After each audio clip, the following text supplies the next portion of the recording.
Hello, everybody. I'm Paul Beckwith. In the last couple of weeks, I've come across some very interesting papers on how sea level rise is affecting coastlines, some specific coastlines around the planet. Today, we often think of sea level rise as a future problem, but we need to rethink that because it's already having severe impacts. For example, in the ancient Egyptian city of Alexandria, which is the birthplace of Cleopatra, there's buildings in this city that are crumbling into the sea at an unprecedented rate. In fact, over 280 buildings across Alexandria, Egypt, have collapsed due to coastal erosion and saltwater intrusion in the sands underneath these buildings. And this is an unprecedented rate. And also, there was another specific area that was looked at that I'll discuss in this video, and that's some of the major cities in California. So specifically Los Angeles and San Francisco. There's areas along those coastlines where they relied a lot on landfill to build buildings, to extend sort of the coastline outward to get more area as cities were expanding. And these areas are particularly vulnerable to rising sea level because the land itself is subsiding. So the net effect is, with the land going down and the seas going up, the net effect is almost doubled in certain parts of San Francisco and Los Angeles. So let's have a look at what the peer-reviewed scientific papers say on this particular thing. So first of all, let's talk about Alexandria. So where is Alexandria? Well, let's have a look. So you can see this is the Mediterranean, and we've got Africa, we've got Saudi Arabia, Egypt is here, the Nile River. If you recall, a few years ago, I went to the climate conference in Sharm el-Sheikh, which is in this area here. And after the conference was over, I flew to Cairo and I hired a cab to take me to the Suez Canal. If you recall, at the point at around the time I went, there was a container ship that was stuck in the Suez Canal blocking it. So I got close, but they don't let you get right to see right on the canal. It was a high security zone. But I got to that area to see some things, and the city. This is a coastline where there's various problems from rising sea level, and specifically we're looking at Alexandria here, and most of the problems are in the northern part of the city of Alexandria, city with a huge history. You know, it's an interesting, it's a Mediterranean port city in Egypt. It was home to a lighthouse ranking among the 7 wonders of the ancient world, as well as the Library of Alexandria. This was during the Hellenistic period. Today, the library is reincarnated in an ultra-modern building. Right, it's a very ancient city with a lot of history. A lot of very important heritage and buildings. So let's have a look at what's been happening. So buildings in the ancient coastal city of Alexandria are collapsing at an ever-increasing rate as a result of sea level rise. So the historic city is crumbling, at least along parts of the coastline. Over the past decade, the rate at which buildings have collapsed along the ancient city's seafront has increased. It used to be about 1 building collapse per year, and now it's as many as 40 buildings collapsing per year in Alexandria along the coastline. The study was published February 12th in the journal Earth's Future, aptly named journal. So in the past 20 years, 280 buildings in this 2,300-year-old port city, known for being the birthplace of Cleopatra and the ancient home of the famed Library of Alexandria, have collapsed due to coastal erosion. 7,000 more are at risk of collapsing in the future, it says. I guess that's the near-term future. Between 2014 and 2020 alone, 86 buildings completely crumbled, 201 buildings partially collapsed, and there were 85 deaths as a result of people living in those buildings that collapsed. Now, the true cost, of course, extends far beyond the bricks and mortar of the buildings. We're witnessing the gradual disappearance of historic coastal cities, with Alexandria sounding the alarm. What once seemed like distant climate risks, right, global sea level rise, is now a present reality to people living in this city on that coastline. Why are these buildings crumbling? Well, we're getting sea level rise. We're getting intrusion of salt water into the ground under the city. As the salt water creeps farther inland due to the rising sea levels, it increases the groundwater levels beneath the buildings and other infrastructure. It erodes away the soil underneath the buildings. So the grounds can sink, you get subsidence underneath the buildings. The buildings are therefore unstable and at risk of collapse, and many of them do collapse.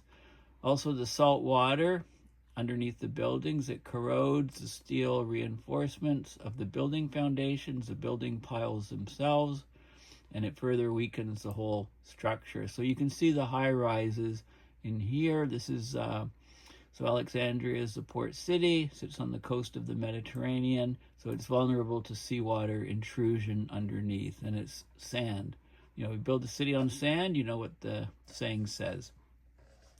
Average global sea levels have risen by between 8 and 9 inches, which is 20 to 23 centimeters since 1880. 4 inches of that, about half of that rise, 10 centimeters, has been since 1993 alone, according to NOAA, the National Oceanic and Atmospheric Administration. If nothing's done to curb climate change, U.S. sea levels could rise by as much as 7.2 feet or 2.2 meters by 2100 compared to 2000. Low-lying cities face the highest risk of erosion and flooding due to sea level rise, especially on the U.S. East Coast, West Coast, and Gulf Coast, according to NASA. So not only that, but when there's tropical storms, that brings storm surges, which brings the water up and further causes erosion underneath the coastal buildings. So there's a common misconception that we'll only need to worry when sea levels rise by a meter, say 3.3 feet. What this paper is showing is that coastlines globally, especially Mediterranean coastlines similar to California's, they're already changing and causing building collapses at an unprecedented rate. So here's the coastline. Here's some shots from 1935 in Alexandria. Shows how the coastline significantly changed, and the western and eastern shores are being retreating dramatically. There's been dramatic retreat of the coastlines, and the buildings are suffering.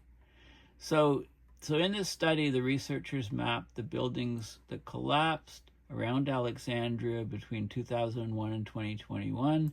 They compared satellite images of where the coastlines were between 1974 and 2021, and they looked at maps of the city from 1887, 1959, and 2001 to determine sea level rise. The coastline has moved inland by tens of meters in the past few decades. Some regions have seen up to 24 to 36 meters of soil erosion per year. That would be 79 to 118 feet.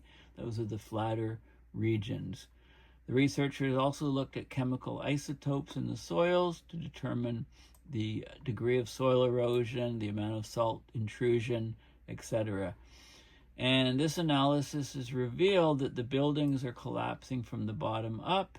The salt water is intruding underneath, eroding the foundations, weakening the soils.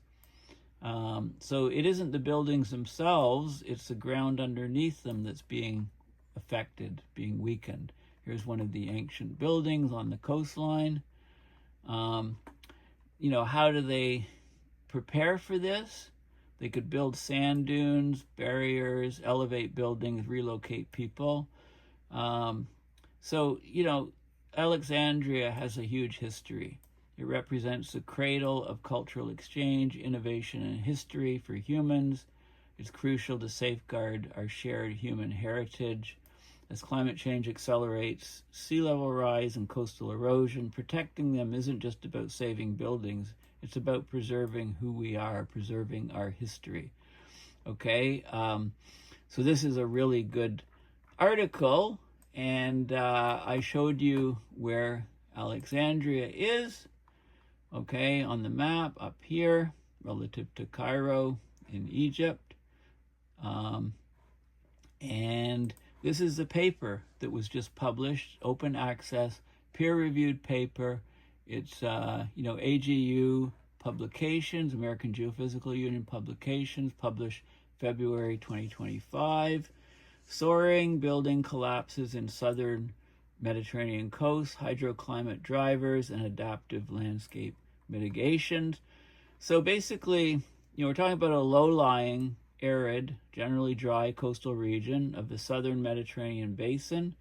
It extends over 4,600 kilometers, the coastline. It's facing daunting sea level rise and changes in hydroclimate, changes in precipitation, etc., due to shifting weather patterns. The impact of these factors on the coastal urban buildings and the infrastructure must be better understood. Alexandria is a historic and densely populated port city in Egypt.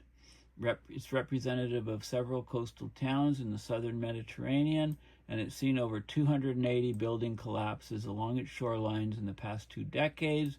The root causes are still under investigation. So they look at the decadal changes in coastal and hydroclimate drivers, using satellite images from 1974 to 2021.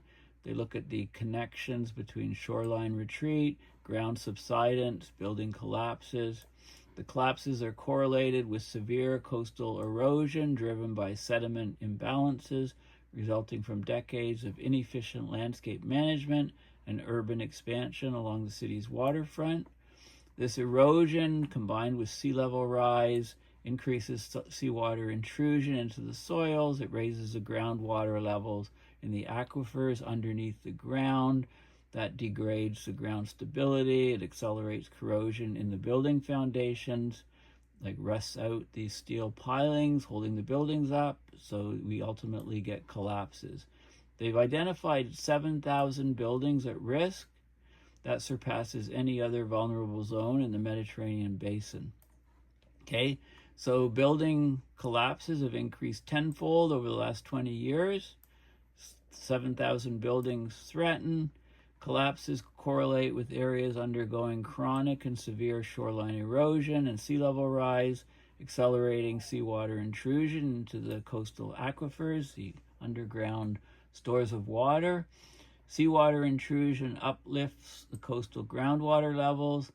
It reaches the building foundations, it corrodes them, weakens them, and the buildings can eventually collapse. Okay, so they looked at the reasons for the rise in structural failures of the buildings along the 70-kilometer coastline of Alexandria. And this is plain language. So this is interesting. Coastal areas are home to 2/3 of the world's cities, account for over 1/3 of the global population. Okay, so this is a very important phenomena that affects a large number of people. We're getting an increasing number of coastal building collapses worldwide, averaging over 300 annual fatalities. And so this is regions. It's hard to read this. I don't know why it's so fuzzy in this paper, but this is changes in the groundwater. This is rises in the groundwater levels. So the groundwater is coming up closer to the surface. This is greater than 20 meters.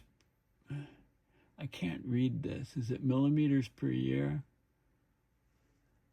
I can't really read this. I don't know why it's so fuzzy. I'll have to check on the units. But you can see the red areas are where groundwater is rising. We've got the Mediterranean up here, where Alexandria is. We've got the U.S. west and east coast as well.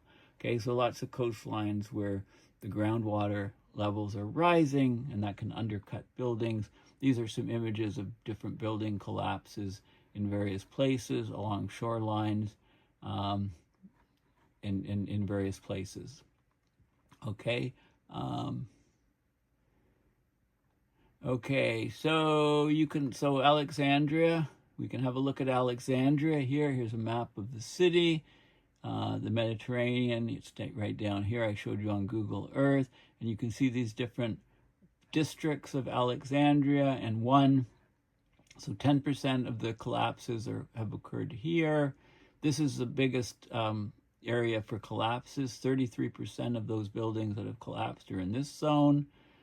9% in the green, 23% here, 16% here, and 9% here. So along this part of the city, the northern part of the city, we've had most of the building collapses. And there's various plots. I'm not going to go over all of the details. There's been rapid shoreline evolution, and you can see this is the statistical shoreline evolution analysis, the EPR, which is they define the acronym somewhere here. Basically, meters. In terms of meters, net shoreline movement rate in meters. The EPR is endpoint rate, meters per year. Okay, so you can see areas, different time periods where you can see how much the shoreline has changed. And you can see here, this is the total buildings collapses in Alexandria under shoreline retreat rate in the last 2 decades, from 2001 to 2021. So this is a number of building collapses. These are the different districts. And this is where the greatest number of collapses was, and the maximum change in the shoreline was, it's losing 31 meters per year of shoreline.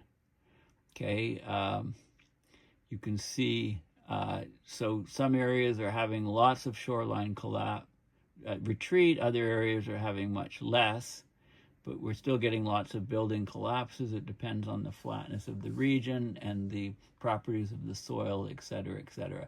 So this is showing you a map.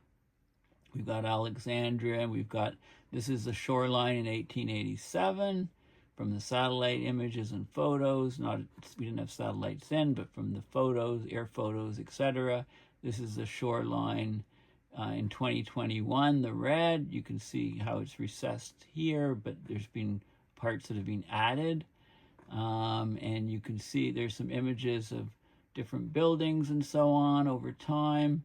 Another image of the shoreline difference for the whole region.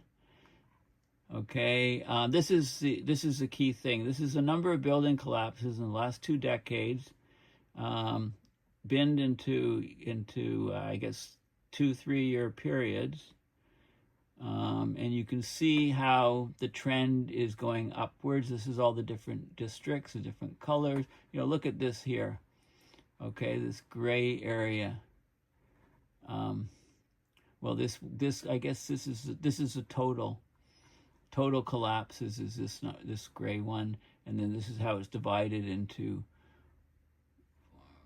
6 districts. 1, 2, 3, 4, 5, 6 districts. This is the individual districts, the first 6 bars, and then this is the total of them all. And you can see how it's spiking upwards. A huge increase, and you can look at the sea level rise in those different regions and say, well, yes, the sea level rise and the water intrusion is causing this to happen. Soil relaxation value, and collapsed buildings are in these regions here. They're in those regions, that are highlighted in the brown or yellowish brown. And the different districts correlate to these different numbers here. And so you can see, and there's some images. So building in B, for example, a building in C, a building in D. And so these buildings, a lot of these are right close to the shoreline, and we're getting these collapses. They talk about the increased frequency and amplitude of eastern Mediterranean storms that are leading to further shoreline recession and seawater intrusion. So it's not just the rising seawater, it's also more and more, it's a change in the hydrology, the change in the rainfall, et cetera, et cetera. Okay, so we're getting, so this is, sea level rise is already having a big impact. They talk about different ways to mitigate things. Don't put the buildings right on the shorelines, have breakwaters, have protected areas, and so on. So there's different things that people are trying to do.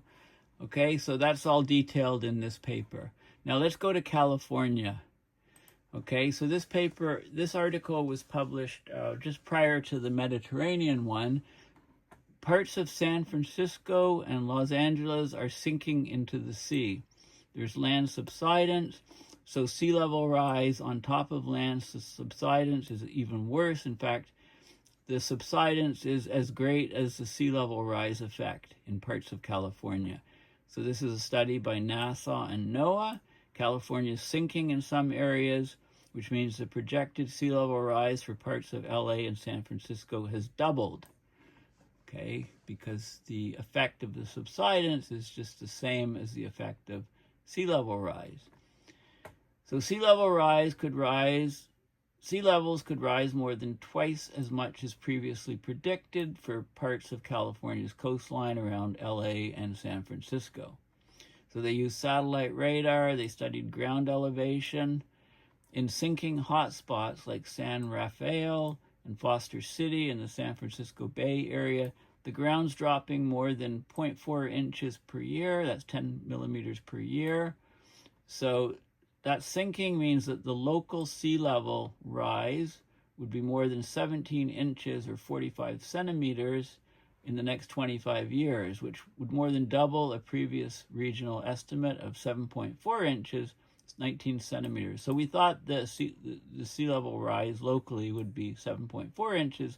Looks like it's going to be more like 17 inches. So you don't want to have property in those regions. Both of these hot spots of subsidence were partially built on landfill. Okay, yeah, you pack down landfill, but it's not as strong as the original soil.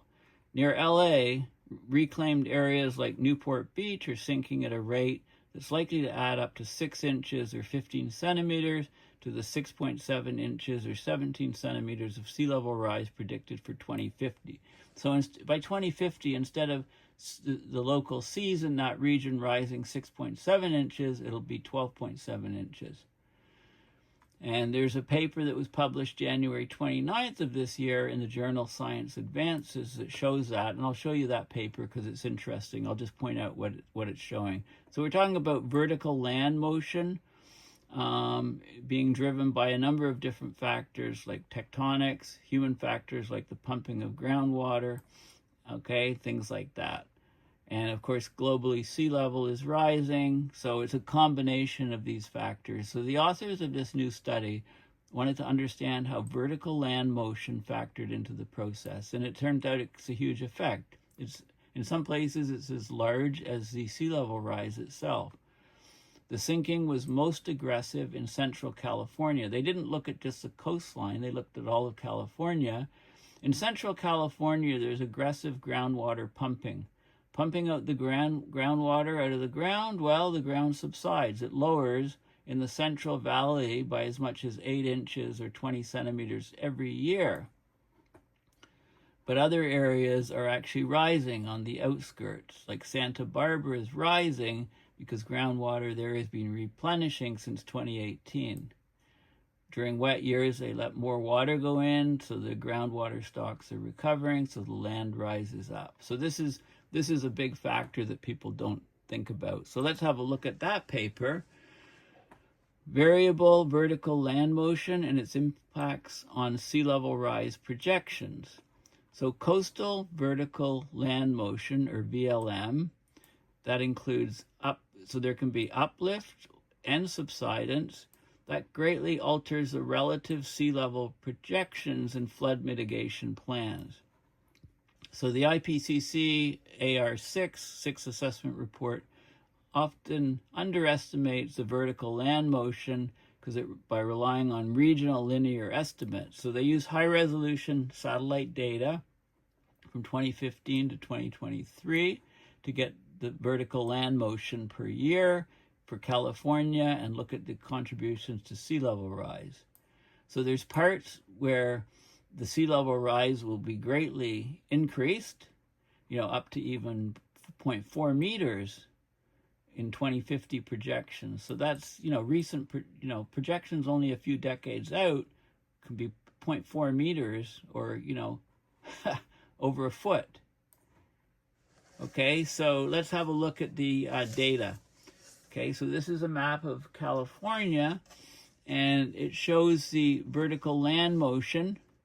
Uplift is the red areas where the land is rising, and subsidence is the blue areas to the greenish areas.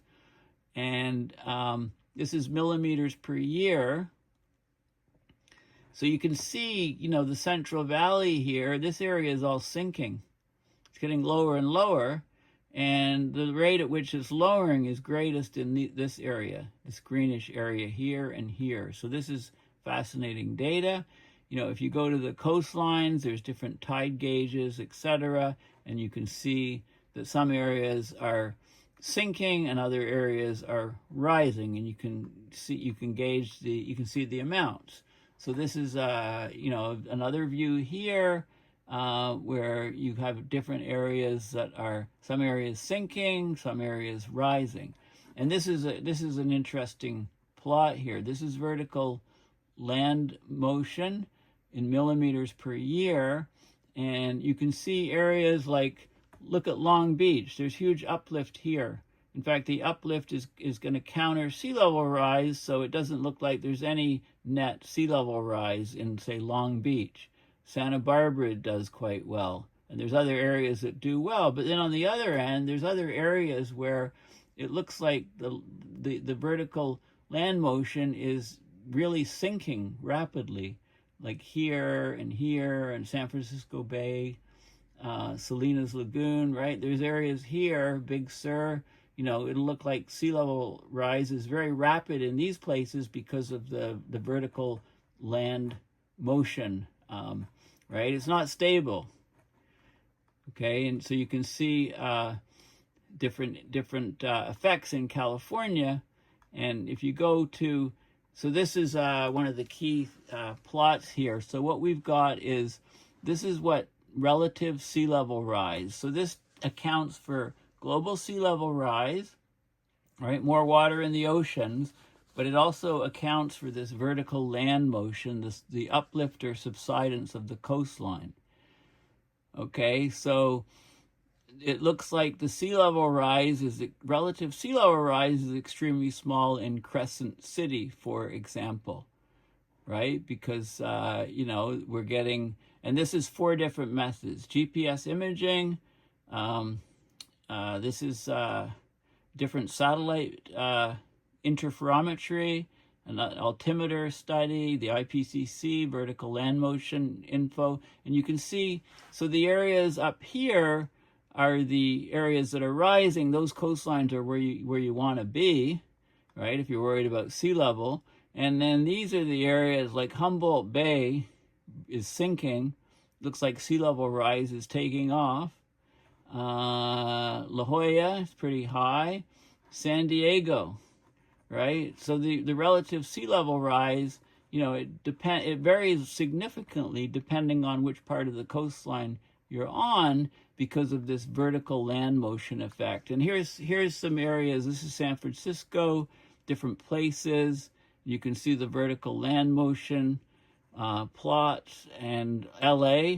So right here, look at the area here. This is rising a lot in the red.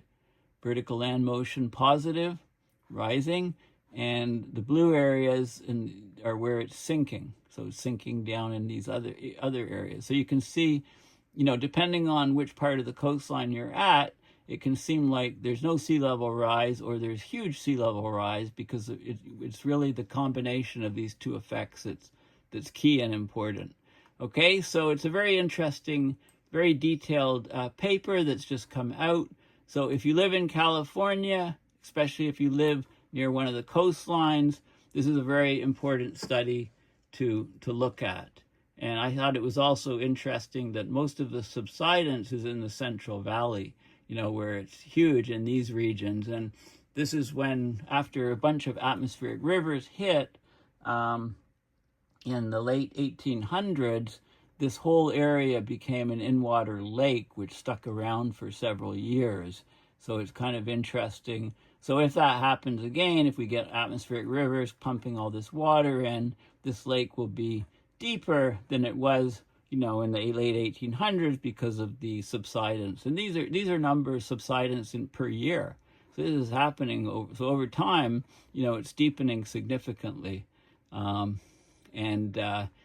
can see here's another plot here, and the uncertainty. So it's a very detailed study showing the vertical land motion, millimeters per year from 2015 to 2023, estimated from the satellite data and a whole bunch of different data sets and stuff. So I think it's probably pretty accurate, pretty good data. So it's really fascinating. Okay, so and this tells it all. I mean, would you want to live in this area where the land is rising, counteracting sea level rise, or would you want to live in this area where the land is sinking very, very fast, and almost doubling the relative sea level rate rise, because the land is sinking and the ocean's coming up. Here the ocean's coming up and the land is rising up even faster. So really fascinating study. So basically what I've done is I started showing you about what was happening in Alexandria with more and more buildings crumbling into the sea, and talked about the reasons why, and then went over to North America, to California, to show you how the land motion is having a significant effect on what people are experiencing on the coastlines because of these two effects. So thank you for listening. Please consider going to paulbeckwith.net and donating at PayPal to support my research and videos, or check out Paul Beckwith's store if you want to get a t-shirt or cap with some of my climate change sayings on it. Thanks again for watching, and bye for now.